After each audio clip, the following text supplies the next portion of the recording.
Cristina, io ce la metto tutta ad essere ottimista, a provare a dare un messaggio positivo alle persone. Ma come hai fatto a sbagliare? Ti ho fatto giusto un video 2 o 3 giorni fa con la faccia buffa di Mario Draghi in copertina. Era così semplice, l'ho detto nel video. Whatever it takes, cosa è andato storto? Non fare quella faccia, dai Cristina. E-Coffee, il caffè economico che lascia l'amaro in bocca.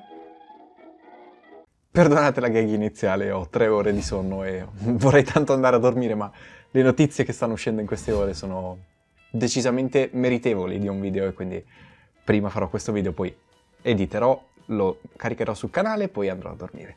Promesso. Detto questo, stiamo parlando un sacco di mercati finanziari e di finanza in generale in questi ultimi video sul canale. Questo perché tutte le ultime notizie sono veramente di una certa rilevanza e sono tutte in quell'ambito. Mi perdonerete.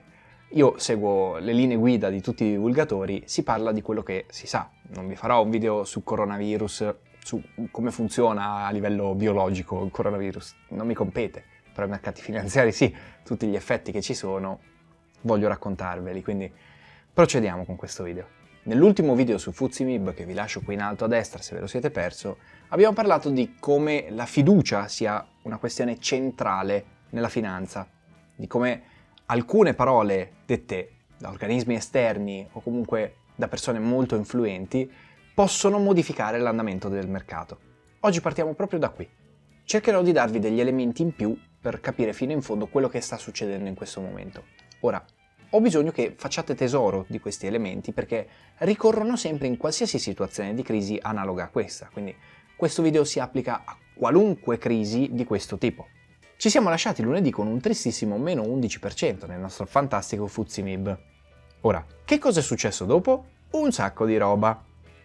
Quindi, andiamo per gradi. Martedì mattina, o comunque nelle prime ore del mercato, si è tentato a rimbalzo. Questo che cosa significa? Significa semplicemente che le persone sul mercato hanno pensato, beh, quei titoli valgono 100 in genere, ora costano 70, ci sono i saldi, proviamo a comprarli. E quindi si è fatto un più 3,3%. Non è durato però, e ora vi spiego perché. In questo lasso di tempo la situazione non era affatto cambiata. Questo significa che la risalita sì, era abbastanza prevedibile, ma non sarebbe durata. Anche il fatto che sarebbe di nuovo andato giù il prezzo era ampiamente prevedibile. Ora, questo per quanto riguarda la giornata di martedì. Mercoledì invece si è tentato una timida ripresa, più 0,33%. Stiamo calmi. E dopo questo timidissimo rialzo arriva la giornata di oggi, meno 16,92%. Si parla di cifre folli. Poco fa valeva 22.000 punti il nostro FTSE/MIB, ora ne vale meno di 15.000. È un po' un tracollo. Ma andiamo ad analizzare questo grafico. Fino alle 14 il FTSE/MIB non stava andando così male. Stava andando male perché andavamo in leggera discesa, però andava poco male. Alle 14 è successo qualcosa, c'è stata una caduta verticale da lì in poi. Cos'è successo? È tutta colpa di questa simpatica signora dai capelli bianchi, Christine Lagarde. Lei è subentrata al nostro amatissimo presidente della BCE, Mario Draghi, l'uomo della copertina dello scorso video. E che cosa ha fatto? Ha fatto una conferenza stampa nella quale ha annunciato quali misure la BCE adotterà per far fronte a questa crisi. Per prima cosa ha annunciato di non voler tagliare i tassi di interesse. Che cosa comporta questo? E che cosa significa? Per capirlo non basterebbe un video solo, tutto intero, incentrato su questa questione. Quindi riassumiamo in maniera super semplice. Perdonatemi se farò alcune semplificazioni. In giusto 2 parole è una politica monetaria espansiva, che significa che non verranno tagliati i tassi che la Banca Centrale Europea applica alle banche nazionali. Ora, questa cosa delle banche nazionali si applica sui tassi che le banche nazionali applicano ai loro clienti, quindi indirettamente sta dicendo che non ci saranno variazioni sui tassi di interesse che pagano i clienti delle banche. Come seconda cosa, Lagarde ha detto che avrebbe aumentato il quantitative easing. Ora, servirebbe un video anche per quello. Non ho tempo di farlo in questo momento, quindi vi riassumerò in brevissimo che cosa significa. Significa semplicemente un'iniezione di liquidità. La Banca Centrale sta comprando dei titoli di Stato di diversi stati per dargli dei soldi, del denaro liquido. Si tratta di una manovra assolutamente non convenzionale, perché esula dai modi soliti di agire della Banca Centrale Europea. Ora, questa roba ci ha aiutato parecchio nella scorsa crisi, nella crisi del 2008, che è un qualcosa di diverso da questa crisi in questo momento. Questo doveva dare una certa fiducia ai mercati, perché l'iniezione di liquidità è stata fatta per 120 miliardi. Quindi che cosa è andato storto esattamente? Sicuramente gli investitori si aspettavano delle manovre molto più drastiche da parte della BCE, ma secondo me soprattutto c'è una seconda questione. La Lagarde ha usato delle parole molto infelici nel suo discorso. E adesso andiamo a vederle. Quando il mio amico e predecessore Mario Draghi ha lasciato la BCE, ho rilasciato un'intervista nella quale ho detto che non avrei mai voluto fare un whatever it takes. E ora vi dico che non passerò alla storia per un whatever it takes numero 2. Poche semplici parole, all'apparenza innocue, che possono cambiare la storia. Il corso degli eventi è cambiato per queste innocenti parole. Ora vi spiego io che cosa significa non voler fare un secondo whatever it takes. Significa semplicemente che la BCE non è pronta ad assumersi le responsabilità di fare qualunque cosa per salvare la nostra economia, quindi per una situazione di crisi. Significa in sostanza, cavatevela da soli, noi facciamo un compitino, però è tutto nelle vostre mani. Ora vi svelo un segreto. Quando Mario Draghi pronunciò quell'espressione, sapeva perfettamente che la BCE non avrebbe potuto fare più di tanto in più rispetto a quello che stava già facendo.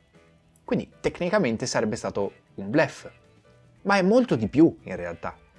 Quello che ha fatto Mario Draghi non è stato bluffare, è stato un'iniezione di fiducia nel mercato.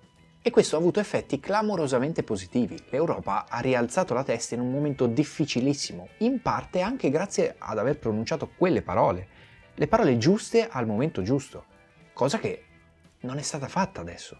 Vi ribadisco ancora una volta, finché non sarà chiaro nelle vostre menti, che il mercato finanziario si basa tutto sulla fiducia.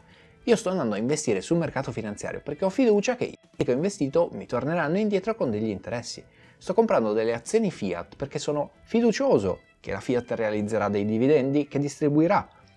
Funziona tutto sulla fiducia. Lo stesso denaro che voi versate su un conto corrente esiste solamente perché voi avete fiducia nella banca, fiducia nel fatto che vi può restituire quei soldi. Sapete come viene chiamato questo denaro? Moneta bancaria o moneta fiduciaria. Proprio c'è anche nel nome. Tenete presente che le banche non fanno un servizio di custodia semplice del denaro. Non è che se io gli do 100 euro loro li tengono in una cassaforte e stanno fermi lì. Quei soldi vengono utilizzati dalla banca e quindi se io non ho la fiducia che la banca possa restituirmi questi soldi, non esisterebbe tutto il sistema bancario. Il mondo della finanza è questo, un mondo psicologico. Anche se non lo avete mai guardato da questo punto di vista, lo è e lo è da sempre. Quando sentite usare espressioni come bolla speculativa, si sta parlando di un mondo finanziario che si è distanziato troppo dall'economia reale. Ed è esattamente quello che è successo nella crisi del 29. Il video è sempre qui in alto a destra. C'era talmente tanta fiducia che il valore delle azioni delle società statunitensi sarebbe cresciuto per sempre, che la gente continuava ad acquistarle, finché poi non si è arrivato ad un certo punto che la bolla è scoppiata. Cosa significa che la bolla scoppia? Che questa fiducia viene a mancare. Non c'è più fiducia, le persone vendono, quando le persone vendono in massa il prezzo va giù di botto. Esattamente come è successo con il nostro FTSE MIB. E non è una situazione carina. Questa è la finanza, un mondo di rischio, un mondo molto complesso, ma soprattutto mi piace definirlo così. È un mondo non composto da esperti e inesperti, ma da persone più consapevoli e persone meno consapevoli.